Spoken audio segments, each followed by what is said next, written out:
The Assembly will hear an address. The Assembly will hear an address by His Excellency Mahmoud Abbas, President of the State of Palestine. I request protocol to escort His Excellency. En nombre de la Asamblea General, on behalf of the General Assembly, I have the honor to welcome His Excellency Mahmoud Abbas, President of the State of Palestine, and to invite him to address the Assembly.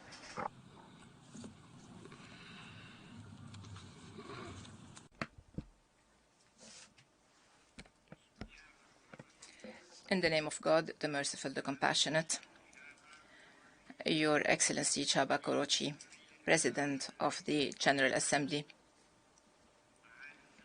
Your Excellency Antonio Guterres, Secretary General of the United Nations, ladies and gentlemen, heads and members of delegations, may the peace of God be upon you.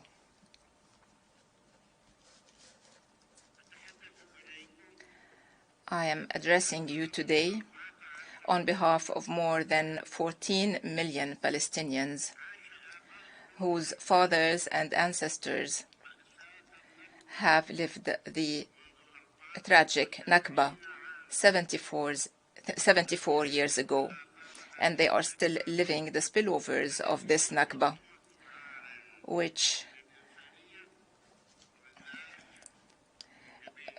is a humiliation for the whole humanity, and especially for those who have conspired, planned, and executed this heinous crime. More than 5 million Palestinians have been living under the Israeli military occupation for more than 54 years. And I would like to tell you today, on behalf of the Palestinians, whom I am proud to belong to, that our trust in the possibility of achieving a peace based on justice and international law is unfortunately regressing because of the Israeli occupation policies. Do you want, ladies and gentlemen, to smother whatever hope we still have?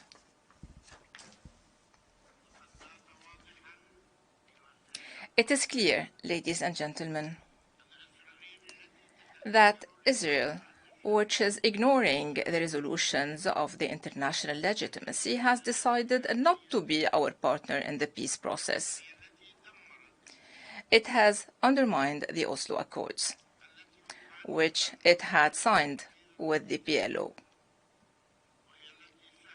It has and still is, through its current policies, which are premeditated and deliberate, destroying the two-state solution. This proves unequivocally that Israel does not believe in peace.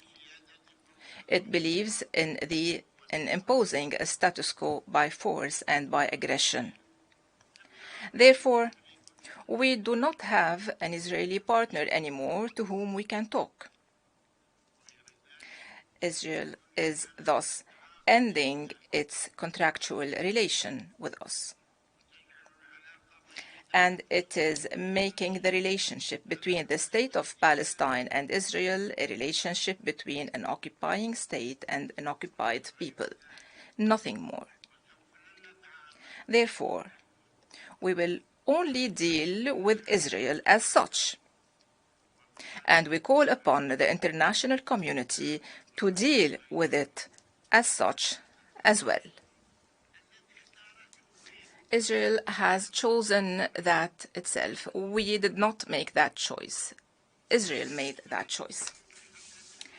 Israel is launching a frantic campaign to confiscate our lands, to build settlements, to loot our resources, as if this land is empty and has no owners, exactly as it did in 1948.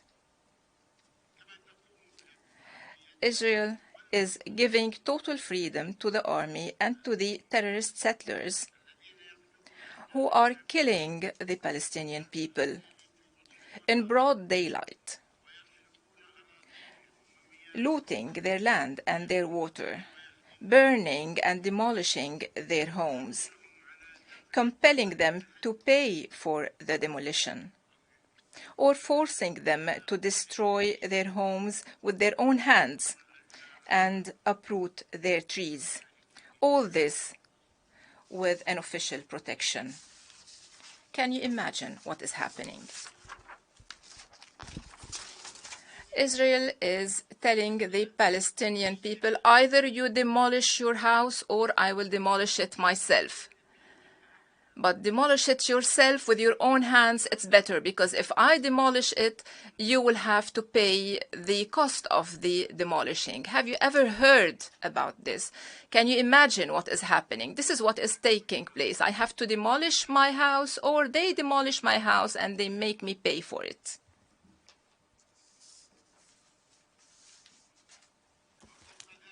Furthermore, the Israeli government has authorized the establishment of Jewish racist terrorist organizations exercising terrorism against our people. They have provided them with protection while they are aggressing the Palestinians and calling to expel them from their homes. On top of these terrorist organizations, I mention the Hilltop Youth, Price Tag, Lehava, the Temple Guardians, and many others. These terrorist organizations are being led by members of the Israeli Knesset, by members of the Israeli legitimacy. And in this context, we call upon the international community to list these terrorist organizations on the international terrorism lists.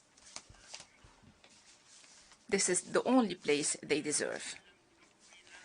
Israel did not leave us any land on which we can establish our independent state in the frame of its frantic settlement expansion. Where will our people live in freedom and dignity? Where can we build our independent state that will live in peace with its neighbors? We want to live in peace with them, with Israel. Where will we establish our independent state to live in peace with them? The settlements, unfortunately, constitute 751,000, or 25% of the total population, 25% in the West Bank, the Palestinian land which remains for us. Israel is killing our people with impunity, as it did with the Palestinian journalist Shireen Abu Akleh. You have all heard of Shireen Abu Akleh. She was killed with the bullets of a sniper. It means that the sniper deliberately killed her, and Israel recognized that the sniper recognized that he did kill her. And besides her Palestinian nationality, she also has the American nationality. And I dare the United States to prosecute those who have killed this American national. Why? Because they are Israelis.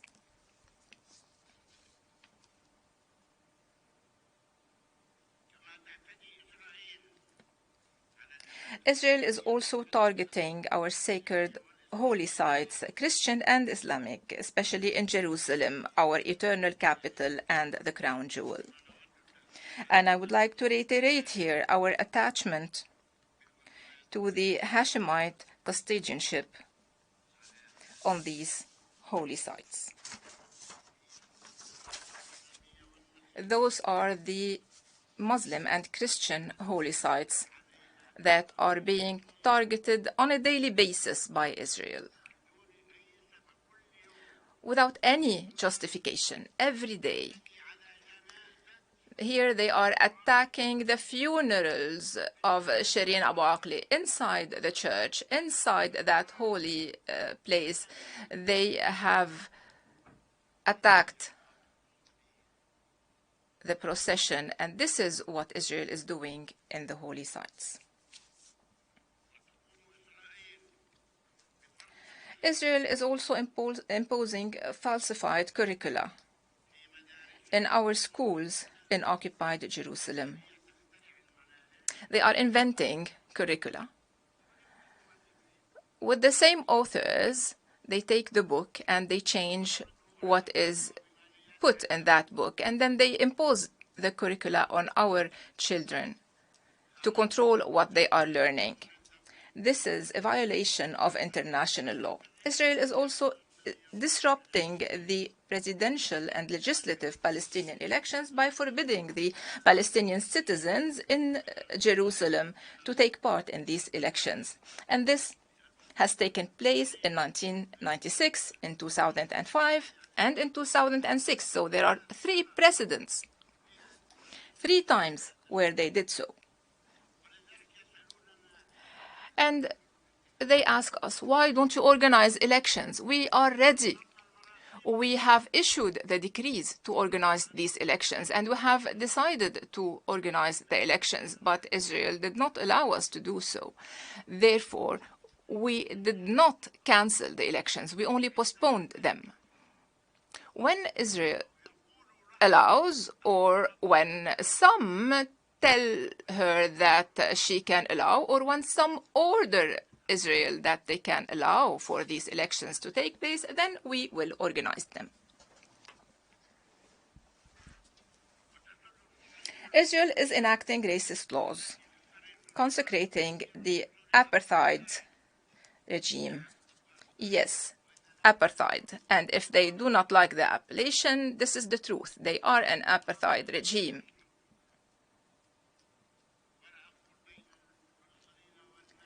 Not only between Palestinians and Jews. They are doing so against our people before the eyes of the international community with total impunity.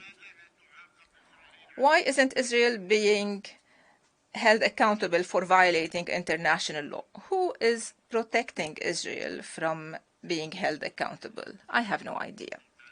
Do you know? Do you know who is protecting Israel from being held accountable? The United Nations. And on top of the United Nations, the most powerful in the United Nations.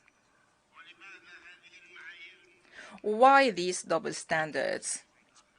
Why don't they treat us equally with the others? Why these double standards when it comes to Israel? Israel did not hesitate to repeatedly violate our land, and recently they have closed the headquarters of 6 Palestinian human rights organizations.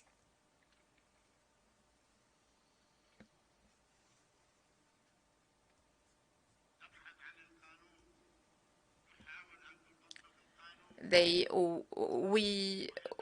want the law. They try to implement the law. But if we make a mistake, they hold us accountable and they say you have made a mistake.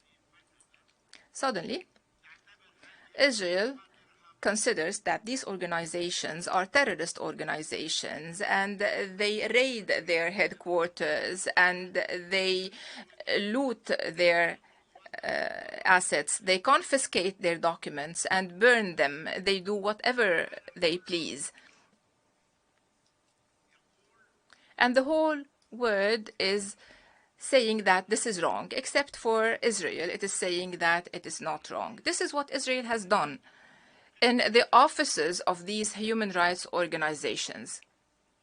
What would it have done if they weren't human rights organizations? Ladies and gentlemen, Israel, ever since it was created, has committed heinous crimes against our people when they destroyed 529 Palestinian villages, expelling their dwellers during and after the war of 1948. They have displaced a figure that some try to manipulate sometimes. They have displaced 950,000 Palestinian refugees, so half of the Palestinian people back then, 950,000, not as Israel says 250,000. No, 950,000. Those are the UNRWA statistics. So the UN statistics. And of course now they account for millions.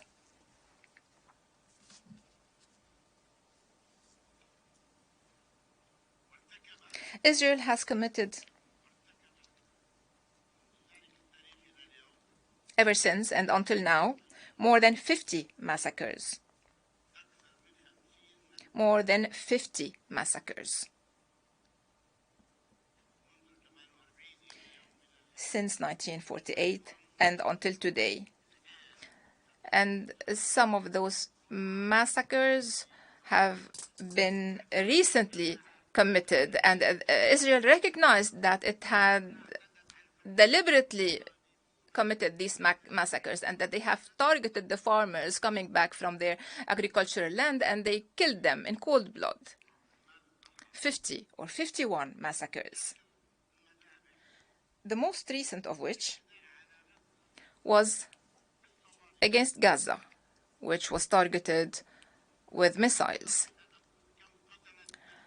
I will not tell you how many elderly it killed, but the New York Times, it's a US newspaper, so the New York Times said 67 children were killed in Gaza.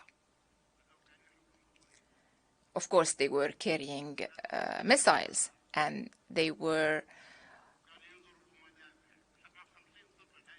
in tanks, and they were launching missiles. 67 children, those are their photos. They were killed by Israel. Who is going to assume this responsibility, and why did Israel kill them?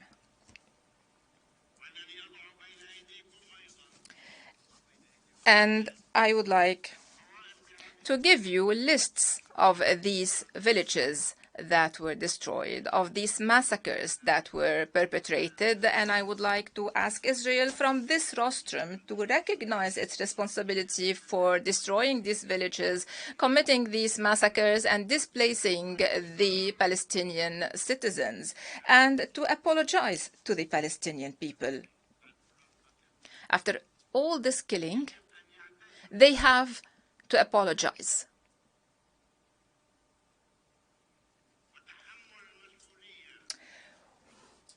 We call them to bear the legal, political, moral, and material responsibility. They should be held accountable. And the international community should hold them accountable. We ask the international community right now to hold them accountable for what they have done, for the massacres they have committed. And we will go to the International Criminal Court, yes. And to all the courts of the world. But first and foremost to the International Criminal Court, to ask Israel to shoulder its legal, political, moral, and financial responsibilities. I ask here, does the Israeli people want to remain a colonizing people forever? They have been so for 75 years. Until when? I would like to ask you, should we wait for a century or maybe for 2 centuries? We are the only people on this planet still living under occupation. Why? Why? You, as a General Assembly, you members of the Security Council, you advocates of human rights, why should we remain under occupation? What are we still waiting for? What are the Israelis going to teach us? Why should they be occupying us, or teach us, or kill us, or confiscate our land, loot our resources? Even the rain which falls on us is being taken by them, and then they sell it back to us. They take our rain, and then they sell it back to us.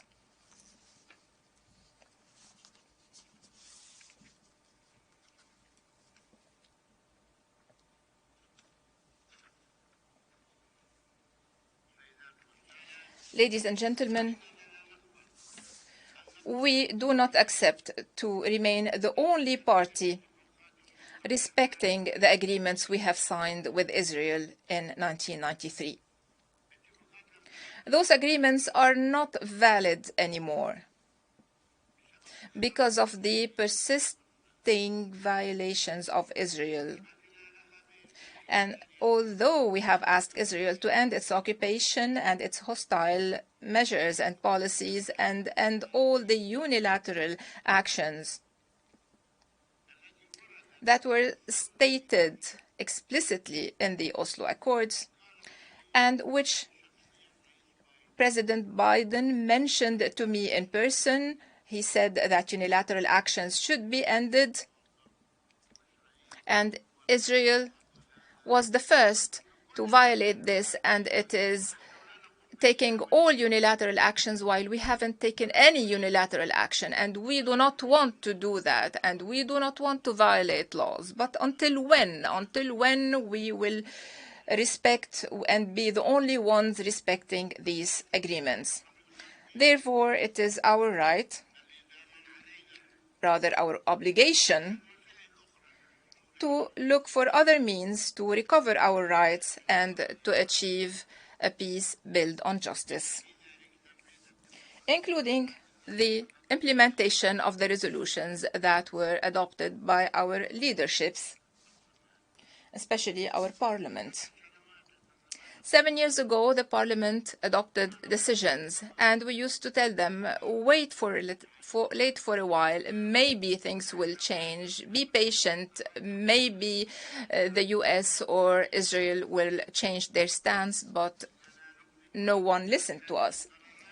We are making these decisions in order to preserve our national existence on our land and in order to uphold our historical rights in our nation under the umbrella of the PLO, the only legitimate representative of the Palestinian people, which brings together all the people, all the Palestinian people, wherever they are in the world, inside Palestine, in the refugee camps, and in the diaspora.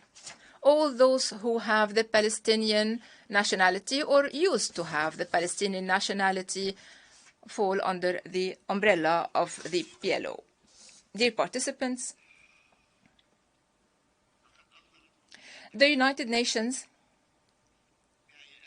in its different organs, has adopted hundreds of resolutions on Palestine.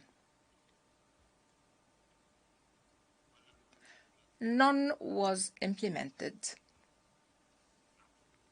Is it possible? Not a single resolution was implemented. 754 resolutions from the General Assembly. 97 resolutions from the Security Council. 96 resolutions from the Human Rights Council. And not one was implemented. How come? Why? Why, when a resolution is taken here or there, everyone calls for its implementation and calls for implementing the international legitimacy, while all these resolutions were adopted for Palestine and no one cares? Not a single resolution. Implement one single resolution and tell us we have implemented it.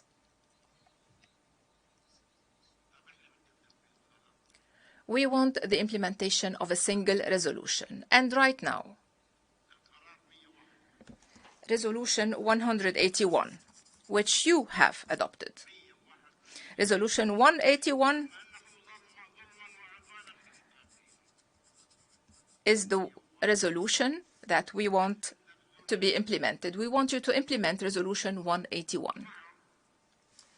And with it, another resolution. Why? Resolution 194, because those two resolutions are preconditions to accept Israel as member of the United Nations. And Moshe Shared, back then, the foreign minister of Israel, said that he pledges to implement these two resolutions, and therefore Israel was accepted as member of the UN. But until now, neither resolutions was implemented. I want the resolution 181 to be implemented. One single resolution. It is our right to ask for its implementation. So go ahead, implement it, and tell us that you have done so. We have submitted a request to the Secretary General to implement this resolution. Is it possible?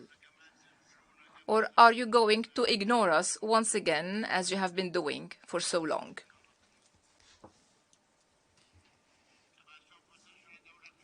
The State of Palestine will also start the accession process to join other international organizations.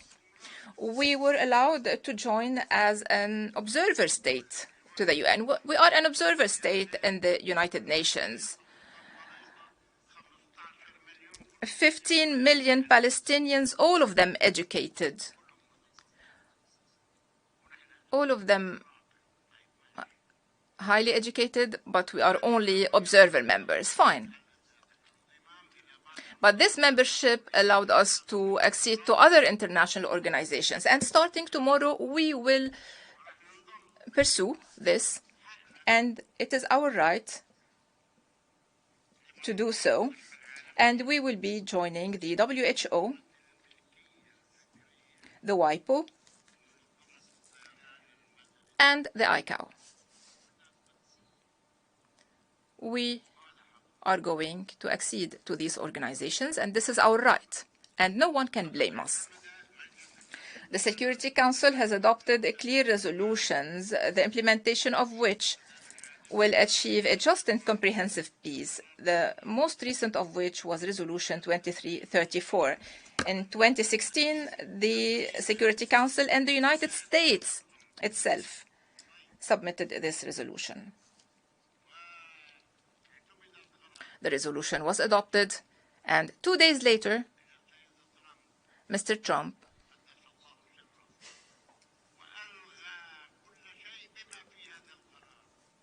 cancelled everything, including this resolution, and came up with the ultimate deal and all his other projects that we have totally rejected. That was a resolution submitted by the United States and adopted with the sponsorship of the United States, but it has disappeared. Why? Because Mr. Trump rejected it. And I would like to remind you that we do not need double standards anymore.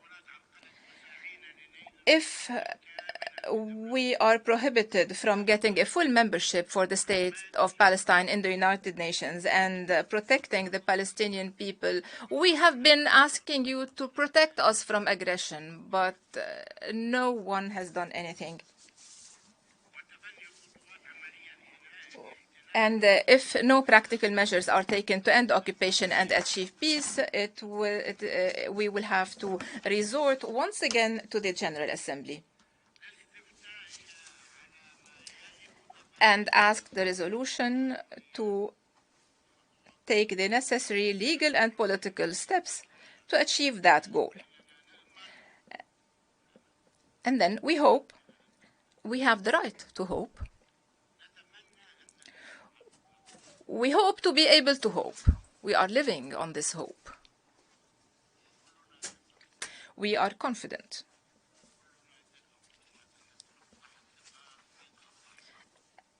We are confident that the General Assembly which will fully shoulder its responsibilities. Ladies and gentlemen, I am confident that you will understand why we are going to take all these measures now. Throughout the past years, we have tried everything in order to convince Israel to go back to the negotiation table,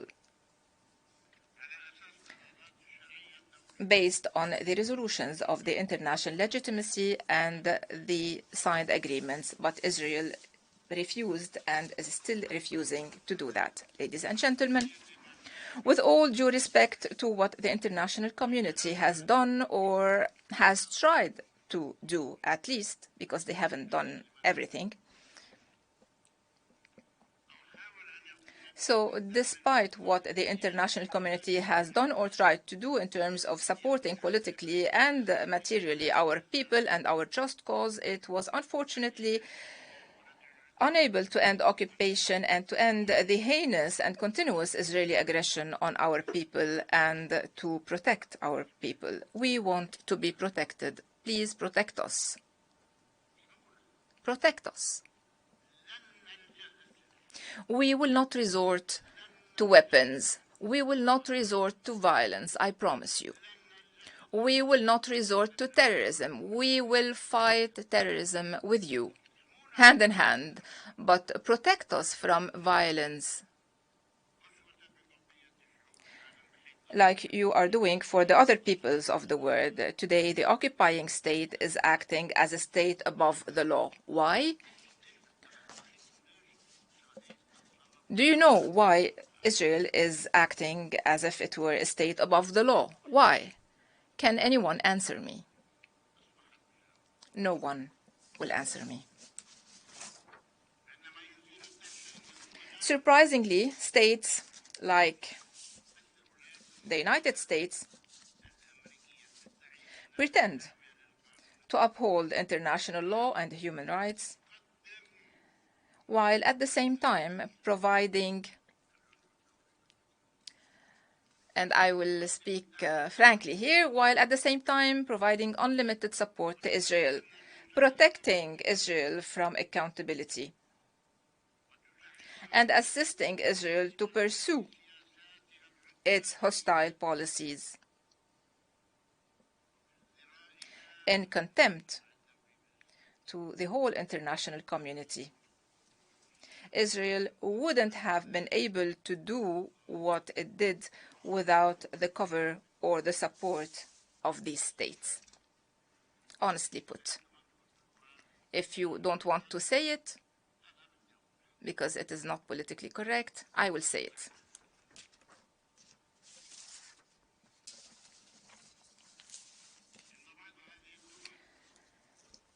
Some of these states were partners at the very beginning in adopting the decisions that led to the Nakba of the Palestinian people, the famous Balfour Declaration. Do you remember the Balfour Declaration?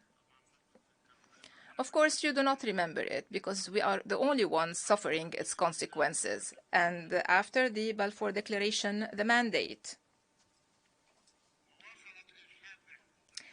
and the sustained injustice against the Palestinian people when they refused to compel Israel to end its occupation and aggression and to respect the decisions of the international legitimacy. Therefore, these states bear, along with Israel, the responsibility for the plight of the Palestinian people.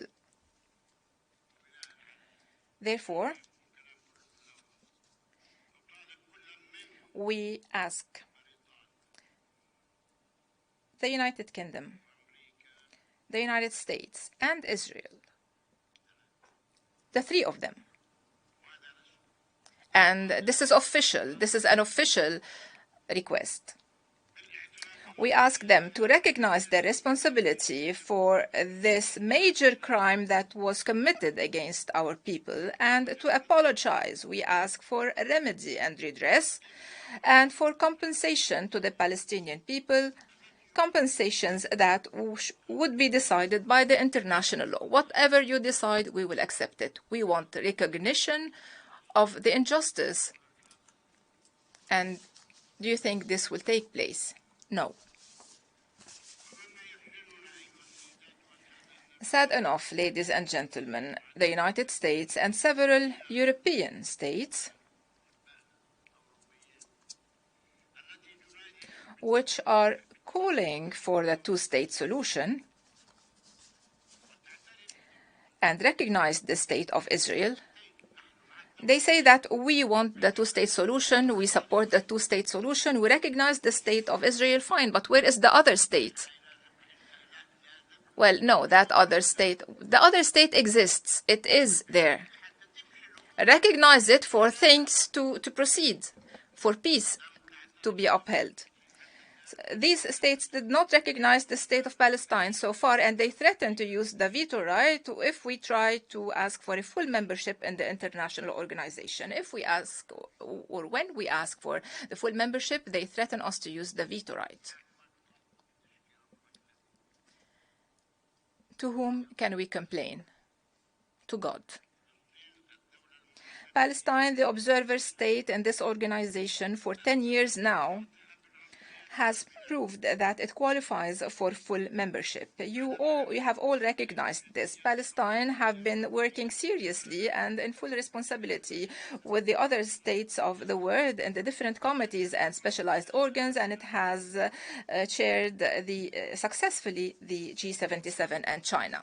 We are an observer state, and despite that, we have chaired the group and we have succeeded in our works.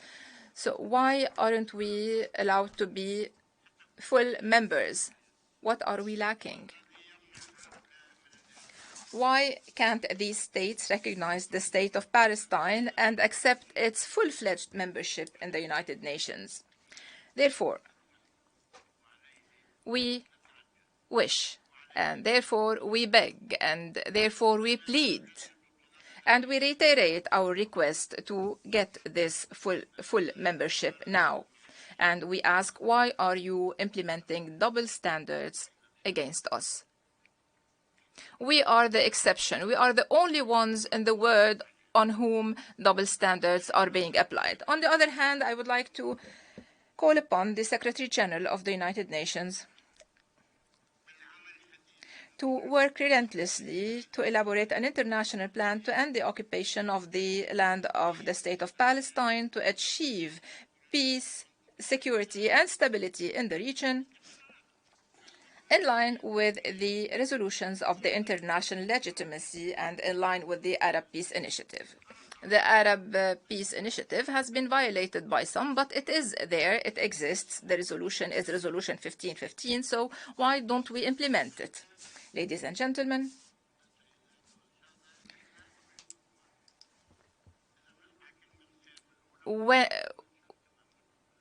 when we hear something positive, we acknowledge it. And yesterday, I listened to the US President Joe Biden and to the Israeli Prime Minister Yair Lapid and to other world leaders. I heard them supporting the two-state solution, and we are thankful for that. This is, of course, a positive development. But the real test to the seriousness and credibility of this stance, because we have had enough resolutions and enough words,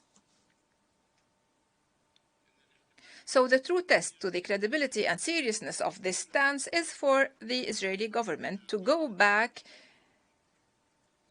to the negotiation table. immediately, tomorrow, to implement the two-state solution in line with the resolutions of the relevant international resolutions and the Arab Peace Initiative, and to end all the unilateral measures that undermine the two-state solution. You cannot negotiate with me while you are expanding the settlements and killing and demolishing. No, these unilateral actions should end, at least temporarily. You should end temporarily these acts and let us negotiate. If the negotiations fail, then you can go back to whatever you want to do. But if you want to negotiate, you have to stop these unilateral measures. The state of Palestine is looking forward to peace.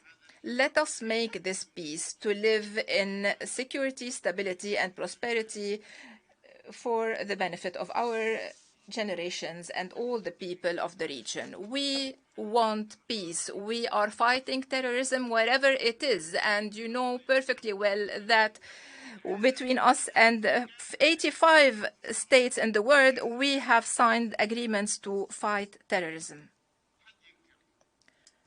No one can deny that. What more do you want? We are ready for this initiative. To conclude, I would like to tell my people and the whole world that I am proud to have spent decades of my life struggling with my brethren, the leaders of the Palestinian people. Some have passed and some are still alive, to have fought in order to uphold the rights of our courageous Palestinian people, which has given the best example of sacrifice. And despite all the conspiracies and all the pressure that were placed on us and on our people, we have upheld our independent national decision. No one can interfere in our independent national decision. No one can interfere. The decisions we take are ours, and no one can interfere. We are also attached to our national constants that are well known, and we reiterate our rejection to any orders or directives from whoever. No state can give us any directives or orders, whether big or small. We make our own decisions. I would like to pay tribute to the martyrs of the Palestinian people who have lit the way to freedom and independence with their blood. They will remain symbols to be remembered by the coming Palestinian generations, generation after generation, and we will honor the responsibility they left us. As for our brave prisoners, they are the living conscience of our people. They are sacrificing their freedom for the freedom of their people. I would like to pay tribute to the brave prisoners who are living martyrs. They have taken 4 or 5 life sentences. They are in prisons, but they are heroes and they are our leaders. Their freedom will be our fight, and we will not fail them until they are freed. We will not fail their sons and their daughters. We will not fail their families and their relatives. I would like to tell them and to tell our children prisoners. Some of them are 7, 8, or 10 years old, and they are prisoners. What do we do about that? Look at this picture. 1 child and 30 soldiers arresting him. Is it acceptable? Tens of thousands of children are in prison. Who can accept that? Which international law, which conscience can accept for a 7-year-old child to be imprisoned and prosecuted? Legally speaking, he is not responsible for his acts.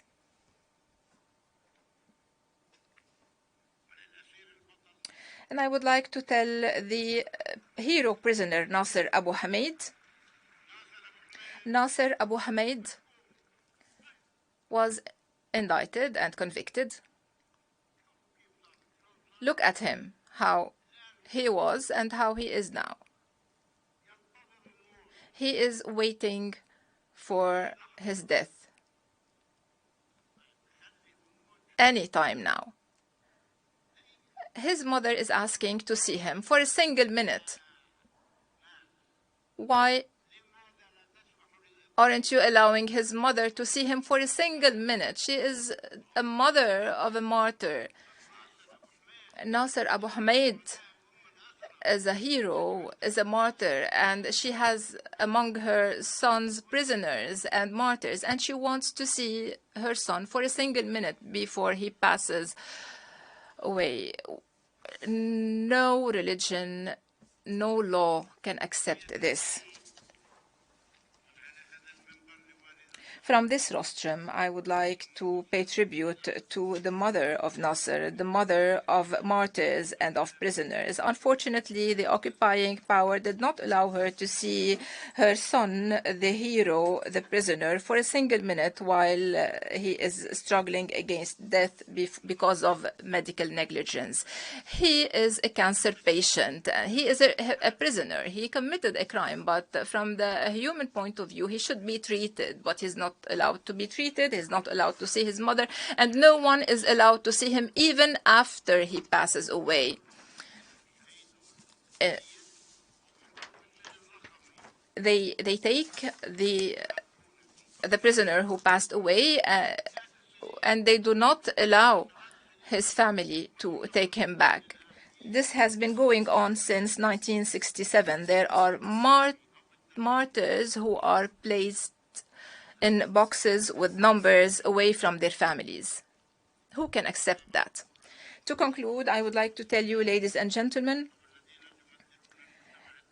you as representatives of the international community and international legitimacy, that occupation will end sooner or later.